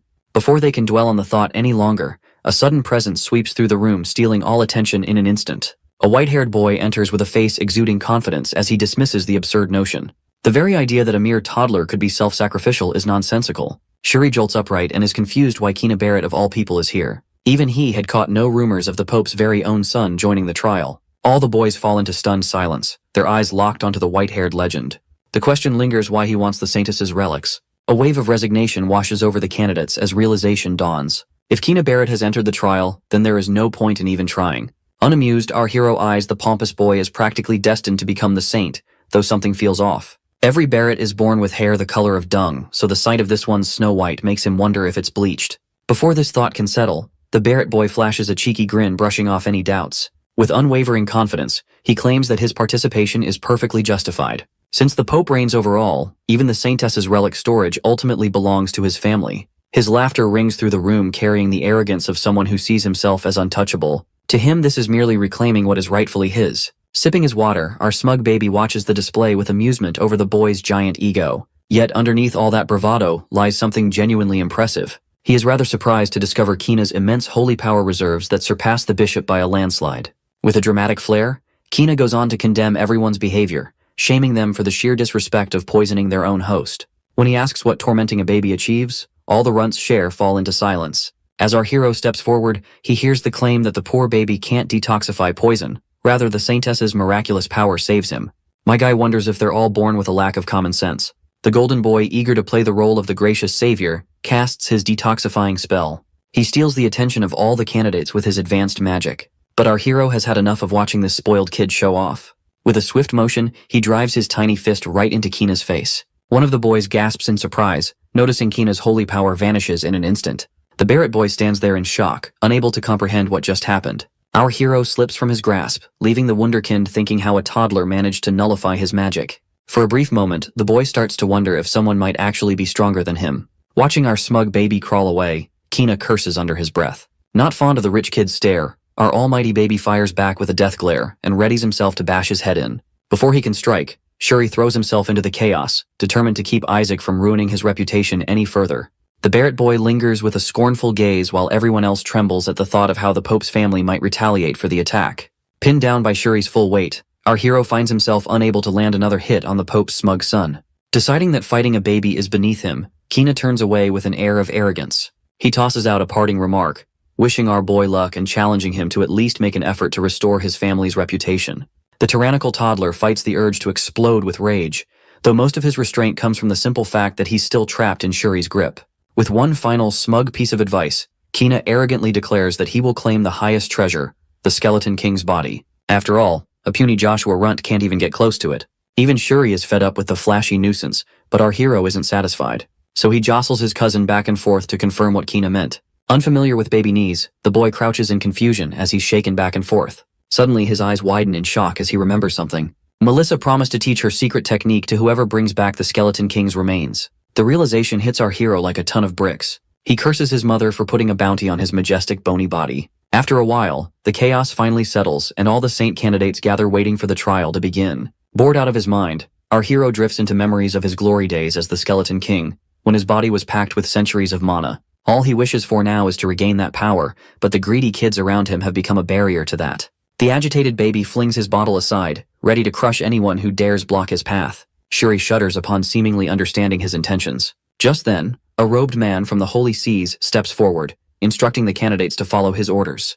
Gathering the kids together, he begins a long, drawn-out history lecture. Our almighty baby is unimpressed, seeing it as a pointless waste of time and decides to leave on his own. Shuri tries to stop him, but with just a flick of his tiny foot, our hero blasts off faster than a cannonball. The loud boom draws everyone's attention, and Shuri stands there utterly baffled, unsure what to think. Meanwhile, our hero activates the spell he recently learned, High-Speed Stride, to zip right into the restricted zone.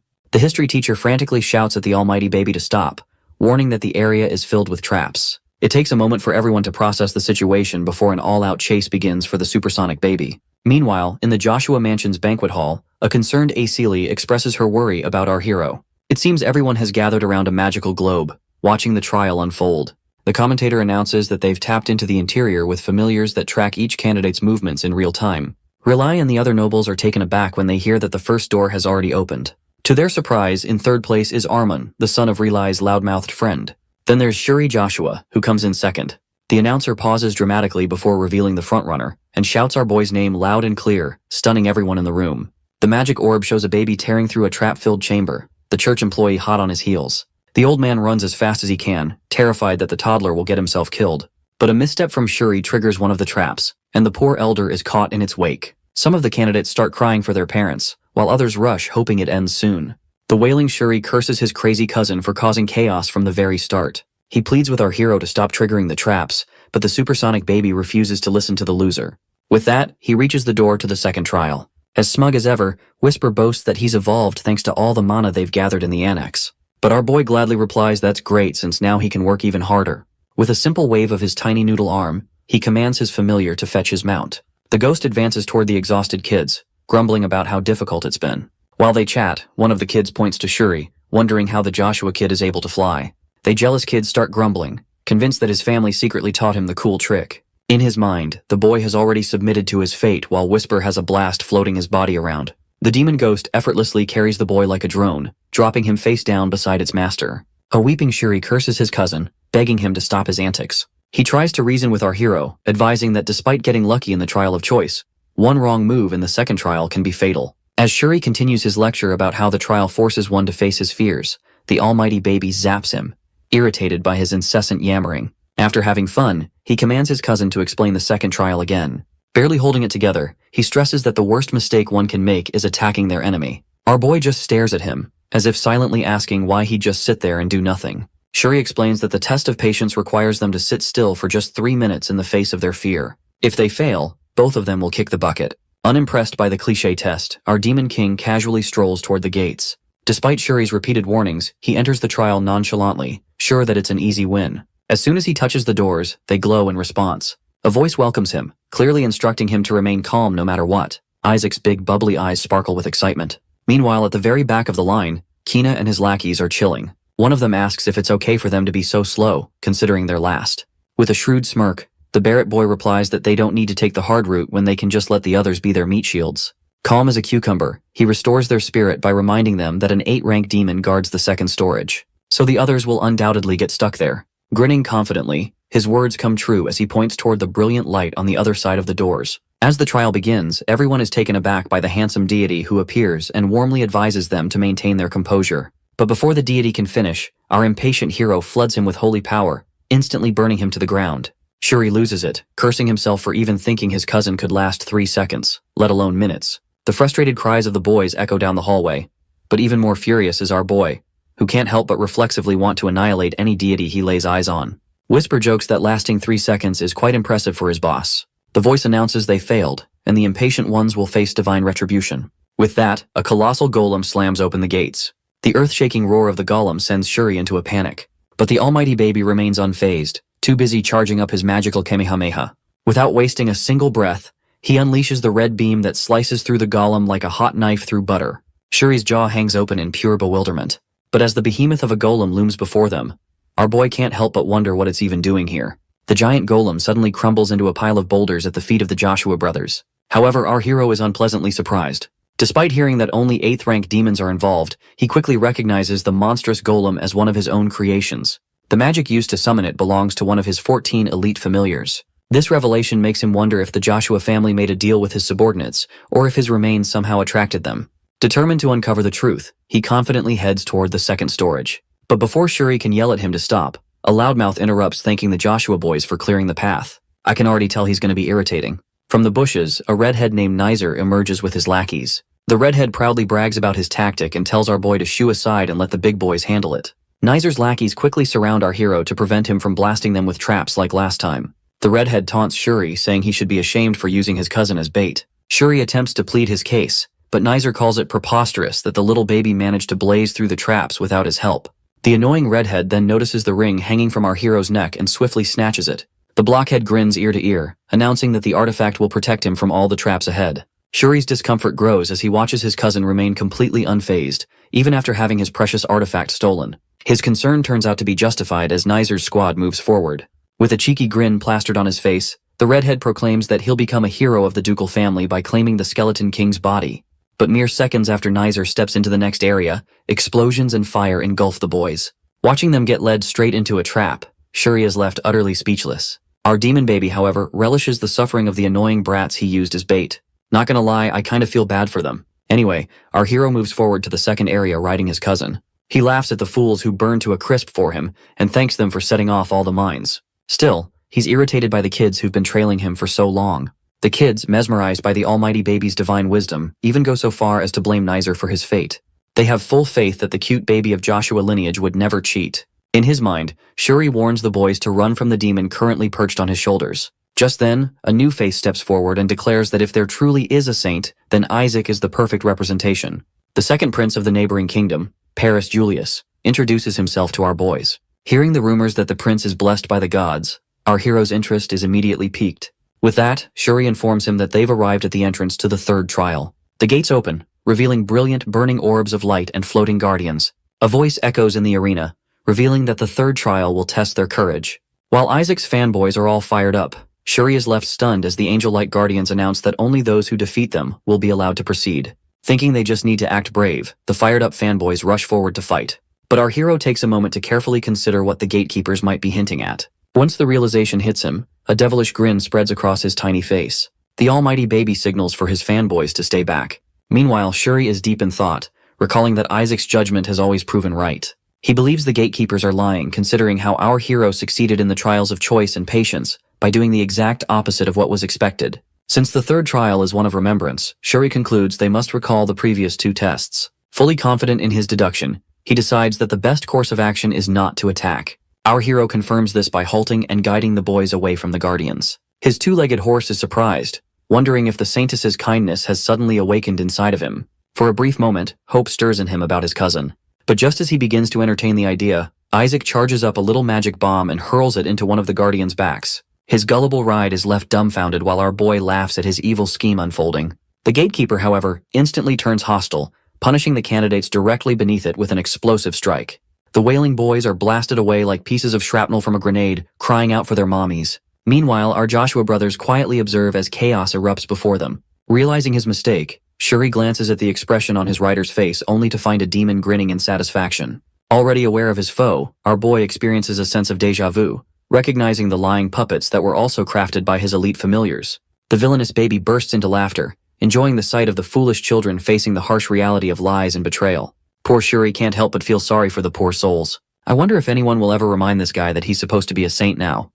Up on the 2nd floor of the Saintess's relic storage, the flames are roaring at the corners, burning everything into ashes. Thick black smoke filled the air, making it harder to breathe in this heat. It's like the whole room is being slow roasted. Amidst the chaos at this trial, a bunch of kids are bawling their eyes out, rubbing away tears. Lost in panic, one of them cares to ask where the Joshuas go. Little did they know, a couple of ghostly figures, completely unseen, were still standing next to them. Invisible to the naked eye, it looks like Isaac pulled off a sneaky magic in time to ditch this fuss. Another kid yells that they were just here a second ago. They have to find those 2. Meanwhile, Isaac, doing the nastiest smirk, watches the whole thing like some evil mastermind. Right next to him, Shuri, nervously jittering, is clearly pissing his pants off in tension. It turns out that Isaac cast a 6th-rank holy spell of invisibility to keep them hidden. As it happens to be, Isaac gloats about his ever-so-amazing uncle who had blessed him with this spell ages ago. He specifically mentioned its usage to fit the time of emergency. But this little dude never thought to find such a perfect moment to wing this. At the expense of his magic trick, Paris Julius got free entry to this hidden ghost club. Coming forth, Paris is grateful to Isaac for covering him with this spell as well. Isaac just shrugs it off like it's no big deal. Out of nowhere, Isaac tosses a ring to Paris.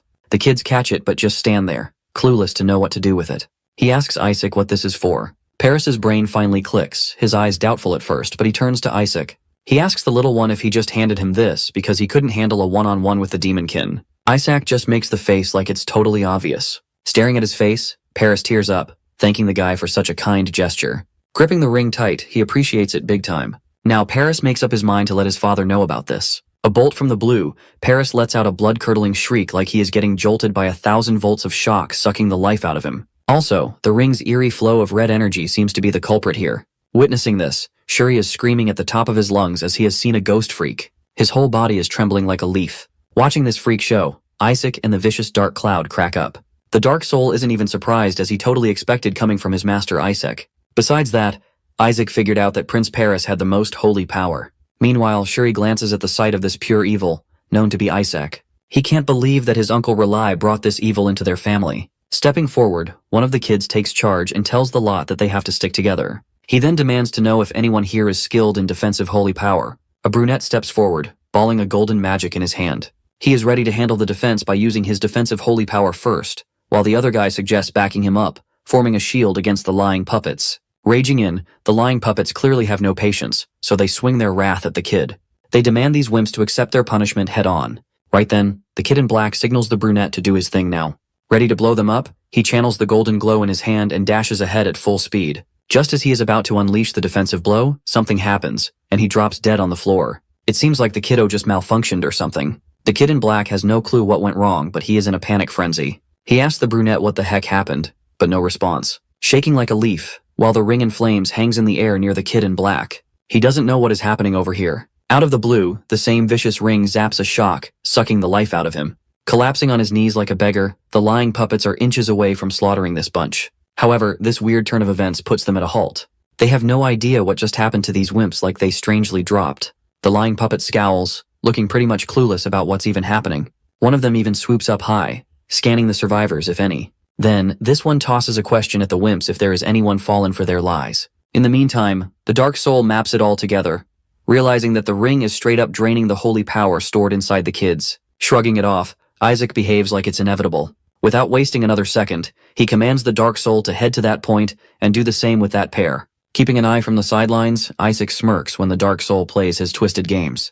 He casually floats the ring next to the blonde kid, who is busy battling with the lying puppet. 1 second passes and he drops to the ground, passing out cold. The lying puppet and the other kid are in for a shock because have no clue what just happened. Shaking like a leaf, his buddy tends to ask what's wrong, but there is no response. The lying puppets ask the guy to relax, saying they don't meddle with anyone who has already been taken out. In fact, they add that getting their holy power zapped out dry and passing out is much better than fighting. Acting like it's getting boring, the Dark Soul tells the master that the deed is almost done here. Out of the blue, a glowing ball of golden energy erupts, and the Dark Soul has no clue where it's coming from or what's causing it. Even crazier, it spots an eerie figure burning inside out right in the middle of it. In grave panic, he gets blasted, bouncing out of the court like a football. Shaken like a leaf, Shuri is close to losing his mind. Holding Isaac on top of his head, they both didn't even see this coming. As the Dark Soul faints, a familiar voice rises through amidst the chaos. The man of dramatics, Keena Barrett, declares to finally track down Isaac Joshua. Narrowing his eyes, he mutters under his breath, wondering where this dude ran off to, and now he chooses to finally appear. Shuri's face goes super pale, completely caught off guard by Keena Barrett's tricks. He always knew this kid got a load of talent, but what he is seeing is pure genius, totally unexpected. Suddenly, Shuri spots a pair of huge, fluttering white wings belonging to an eagle. It bows to Keena. Boldly standing tall, Keena's body emits the golden thunder. Shuri cannot believe this little kiddo is actually capable of summoning a holy spirit at her age. He is convinced that she is on a whole other level. Aside from that, Keena accepts that Isaac has shocked her. Apparently, Keena didn't accept to cross paths with the likes of him, who could also take down a demonkin. That, or she questions Isaac if he pulled the other kids into some sort of a trap to raise his odds, just like in the first trial. Behind them, the kid in black helps out the brunette. The brunette yells out that this baby is trying to clear out the trial in their place. Moreover, they blurt out, mentioning that they were told which direction they should head to. According to them, Isaac is their benefactor. Isaac believes that these wimps have lost their minds. At that, the Dark Soul grins, realizing this must be what Stockholm Syndrome is all about. Keena laughs at the thought of Isaac labeled as the benefactor. He questions the wimps about how low can they stoop, and still call themselves the saint candidates, especially asking a baby for help.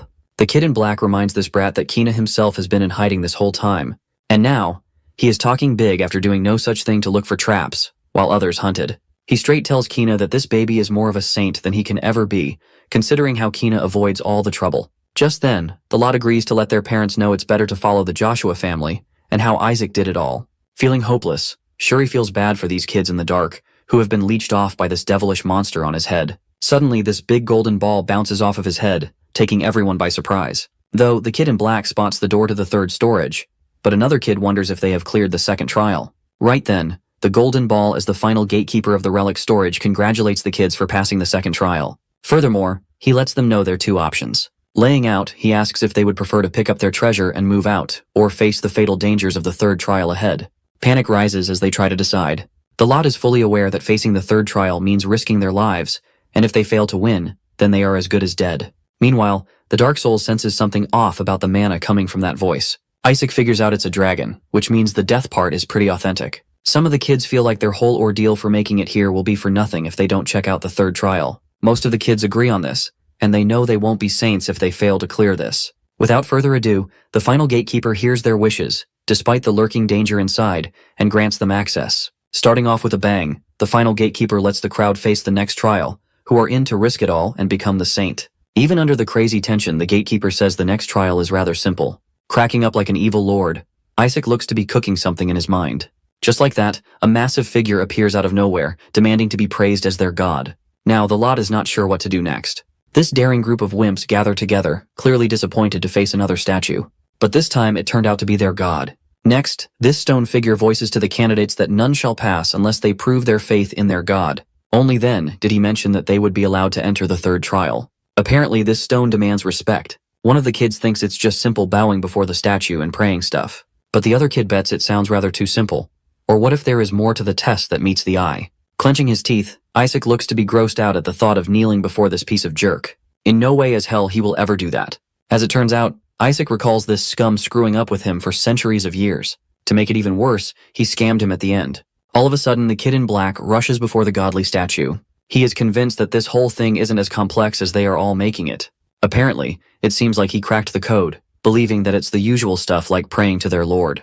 He decides to get it over with this basic test of faith. Standing before his god, he kneels to his supreme lord, and he loudly states that his god is worthy of all glory and honor. To him, the kid in black declares himself as his servant who offers worship.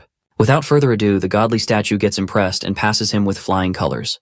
Bouncing in excitement, he can't believe that he cracked it. Other kids feel at ease to know it's that simple. Suddenly, Isaac, like a worm, crawls out of Shuri's embrace and looks to be up to something. Stopping him right there, Shuri orders this worm to pray, but Isaac kicks his ankle hard to shut him up.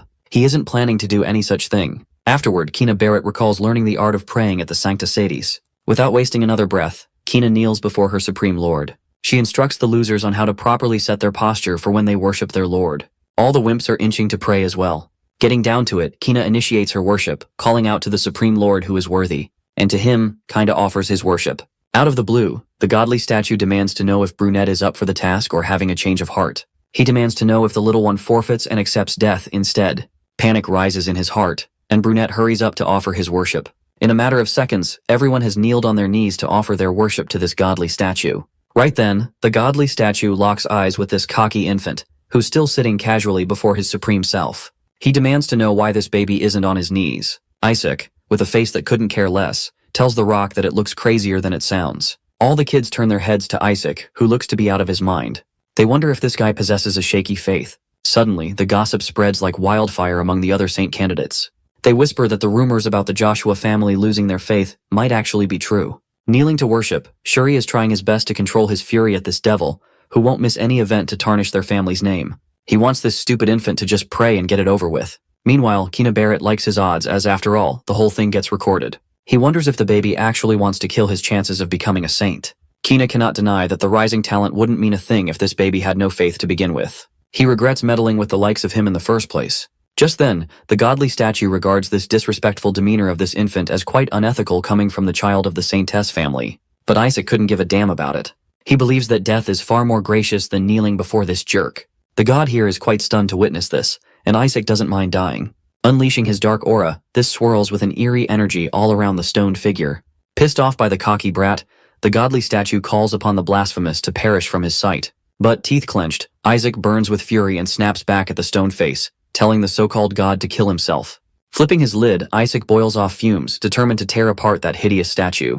The dark soul trembles to see his master so worked up over this. He tells him that it reeks of danger. Just as he is about to unleash his fury, the godly statue turns the tide to reveal that Isaac performed excellently. Caught off guard, Isaac has no clue what just happened.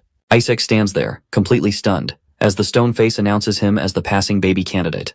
Without any further explanation, it orders him to head straight to the third storage, leaving everyone else in shock. All the kids, including Kina Barrett, are in for a shock, as they all waited to see the blasphemous to be perished. But that isn't happening today. Without thinking twice, Kina lifts her complaints to the godly statue that he had clearly asked to prove their faith to pass. She demands to know how that cocky brat gets to pass without lifting a finger as much. Breaking it down for the lassie, the godly statue announces that this baby Isaac gets to be the only kid entering the floor of the third trial. Claiming him as qualified, he regards Isaac to be the only one with true faith in God. That takes Isaac by surprise. The stone face makes it clear that these wimps were desperate to bow at the statue, not the god himself. Thus he demands to know if their faith says to bow to a stoned figure idol. Outsmarted by an idol, Shuri figures that it makes sense. Slowly, all the kids realize that they have fallen for this cheap trick. One of the kids argues that even similar to their god, the Bible commands not to kneel before an idol.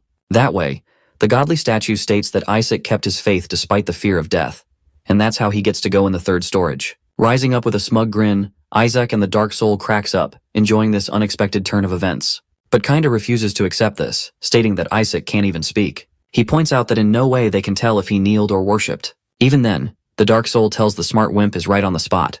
Moreover, Kina expresses his thought that if Isaac goes with this, then it could be possible for him to possess a stigmata. A stigmata is such a wound carved on the skin with holy power. Claiming to have it, Kina raises the argument that how this only saint candidate does not have stigmata. She believes that this theory might lower Isaac's odds of winning. However, the godly statue fights her theory by mentioning that he is still a baby. Just then, the godly statue sticks a finger in his nose, revealing that it's just a baby. That pisses off Kina that this dude could move all along. Kina then asks him to let him in as well. Now, all kids argue with this god, and he confirms their desires to enter the third storage. So, he decides to let them go. Shuri feels something off about this. Stoneface lets them know if they wish to see true hell, then he will let them in. Opening the doors to the third trial, a swing of dark aura gushes at their path.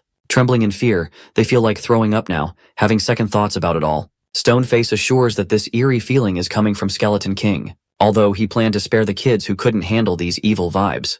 Meanwhile, Isaac's happiness is off the charts that his body lies inside, and he is so damn close to it. Drooling by the thought of it, Isaac never knew that he would finally reunite since the self-destruction in the divine realm. Not to mention, he is thrilled to notice the dark mana leaking throughout the Skeleton King's body. Rising up, he looks to have lost his mind.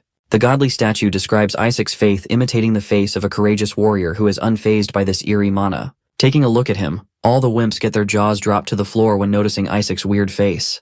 They notice that this infant looks to be completely out of his mind. Never have they ever seen an infant of such kind. Still, the final gatekeeper declares that the lot still has time to decide if they are up for it. He believes that those must come forth who can't smile when facing death, or else they should head home. In case of giving up, the final gatekeeper will allow the losers to pick up their treasure and get on moving.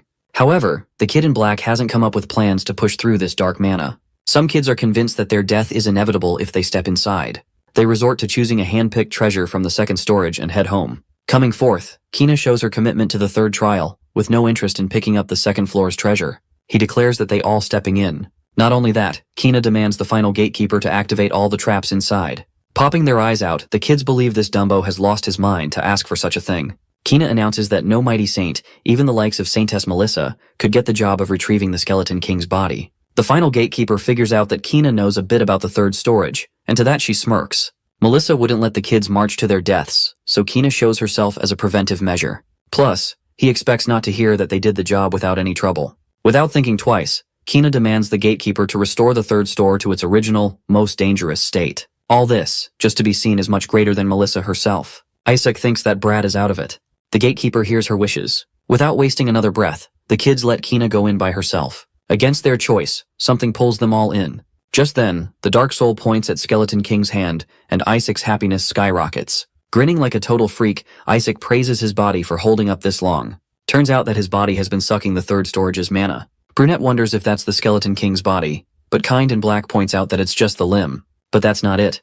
As Isaac figures out that it's just the thumb leaking the eerie mana, while the rest is just a replica. In the middle of processing, a horrifying beast with glowing red eyes emerges. The group of kids freaks out, seeing the demonkin. They guess they wouldn't see such things show up in the third storage. Thus, the gatekeeper reminds these kids that they asked for it. So Kid in Black blames it all on Kina. Isaac's mind clicks as the beast lets out a bone-chilling growl.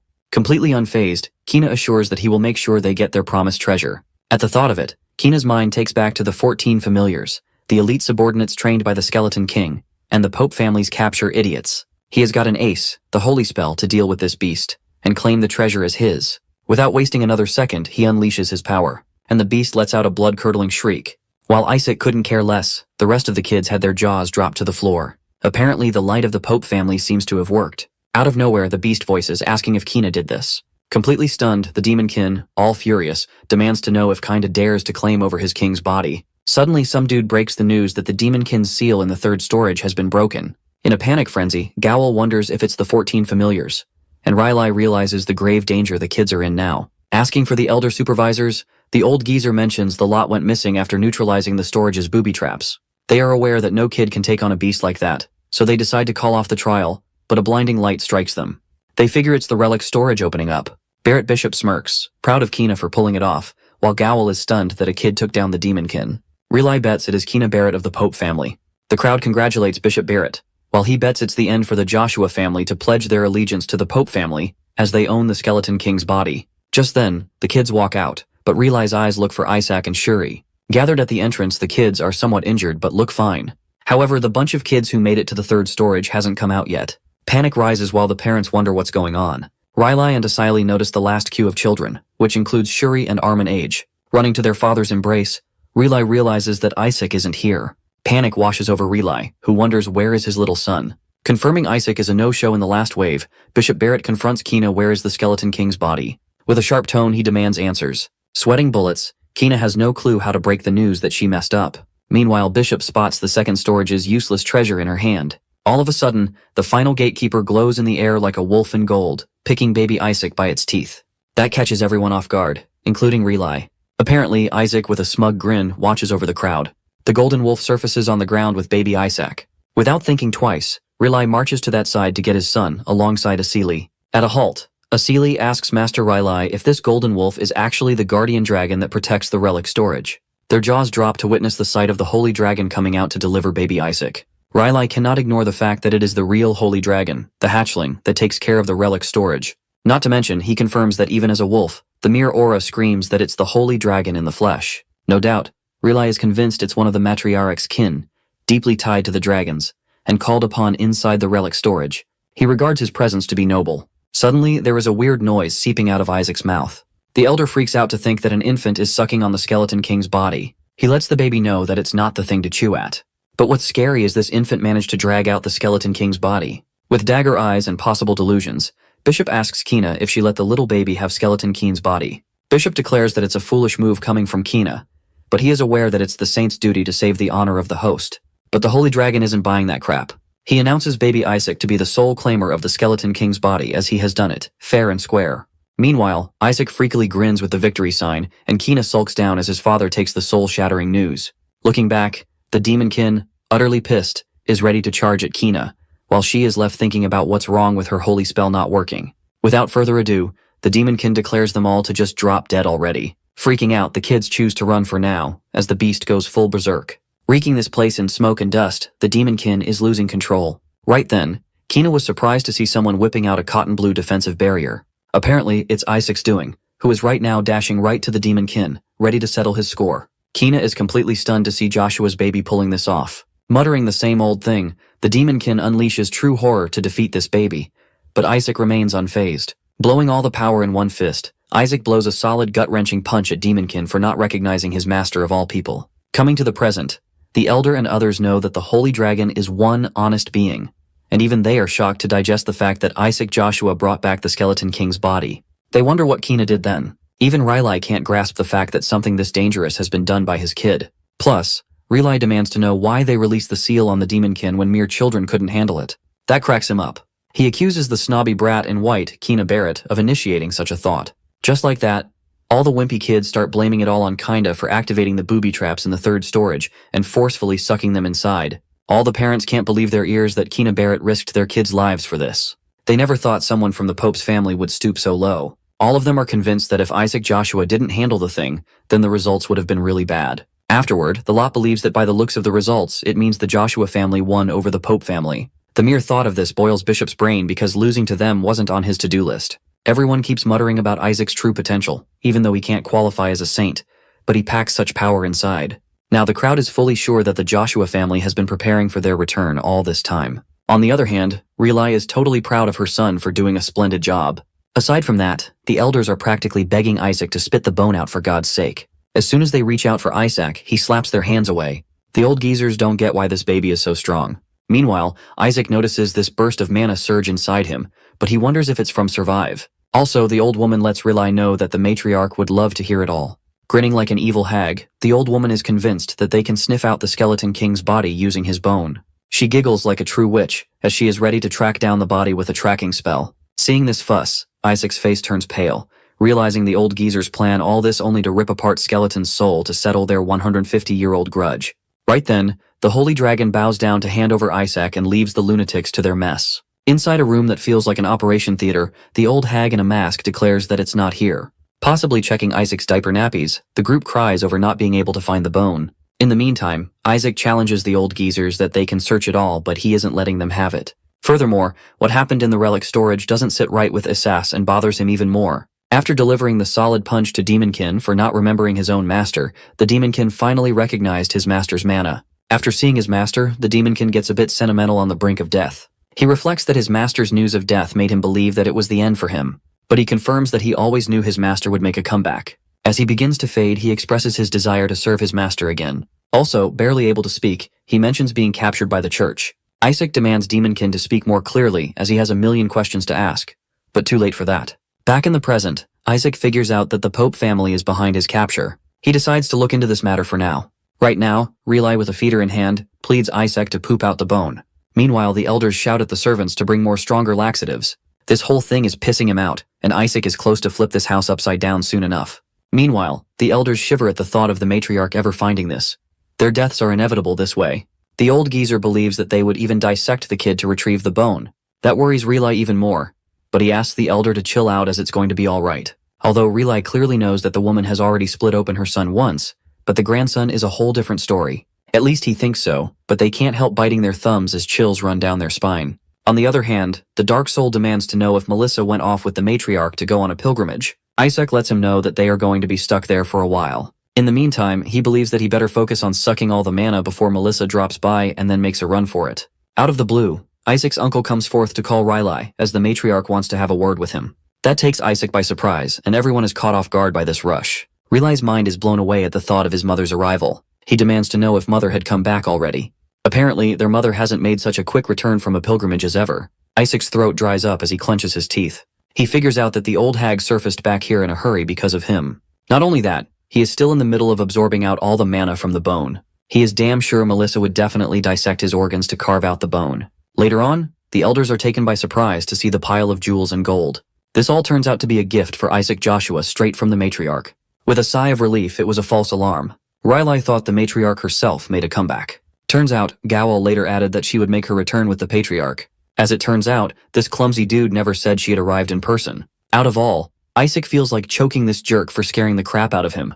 Moreover, the guards mention the Pope's gifts, but the elder strictly tells them to auction it off. Hesitant at first, he tells the geezer to tone it down, or the Pope's messenger would hear it. Moreover, the messenger states the great emperor took a big interest in the relic event. He adds that this whole thing is prepared by the Pope's people in apology and thanks to the Joshua family. However, he notices their decline in the Pope's gifts. On that, he believes that they will not deny this, as he flips it open. As Cardinal mentions, the messenger says that it would be of great service to Isaac. The elders are completely speechless to see the Triple Crown, rewarded to Isaac Joshua. When asked, the Dark Soul reveals that it's a disgusting token bearing the Pope's seal. Everyone gushes at the thought of receiving this, and they ask Relay to accept this honor. Isaac wonders why the messenger is handing this to his uncle when it's actually his. He confirms if the Triple Crown is actually for Riley, and the messengers give out a flat yes as per orders. Hissing under his breath, this angers him while the elder asks the messenger why something belonging to Isaac is given to another family member. The elder asks if he is implying the receiver to be dead. That catches Isaac off guard. The messenger tells the lot not to misjudge the Pope's intentions. He tosses the theory that Isaac is still young. Also, the elder spots the sunflower which represents the deceased metal receiver for the Pope family, right on the Triple Crown. Isaac notices that brain rot wants him buried deep. Enraged by this, the old hag wishes to show their wrath to the Pope. Gowell tries to chill out the elderly. However, the hag knows that Cardinal must be behind this. Gowell asks Relay to just accept it and get it over with.